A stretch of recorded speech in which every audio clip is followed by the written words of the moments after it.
operation મ્યુલહન્ટ અંતર્ગત અલગ અલગ રાજ્યોના સાયબર ક્રાઇમના ફ્રોડના કુલ રૂપિયા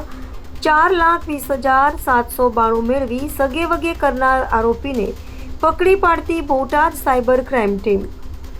બોટાદ પોલીસ અધિક્ષક ધર્મેન્દ્ર શર્મા દ્વારા હાલમાં ચાલી રહેલ ઓપરેશન મ્યુલહન્ટ 2.0 અનુસંધાને એટીએમ વિડ્રો, ચેક વિડ્રો બાબતે સમન્વય પોર્ટલ પરથી મ્યુલ એકાઉન્ટ તેમજ શંકાસ્પદ ખાતાધારક વિરુદ્ધ કાર્યવાહી કરવા સૂચનાઓ આપેલ હોય, જેથી પરિણામલક્ષી કામગીરી કરી આવી ગુનાહિત પ્રવૃત્તિ કરતા ઇસમોને ઝડપી પાડવા મહર્ષિ રાવલ નાયબ પોલીસ અધિક્ષક બોટાદ વિભાગ બોટાદનાઓની સૂચના તેમજ માર્ગદર્શન આપેલ હોય, જે અંતર્ગત સાયબર ક્રાઇમ પોલીસ સ્ટેશનના પોલીસ ઇન્સ્પેક્ટર જે ચૌધરીની સૂચના અને માર્ગદર્શન મુજબ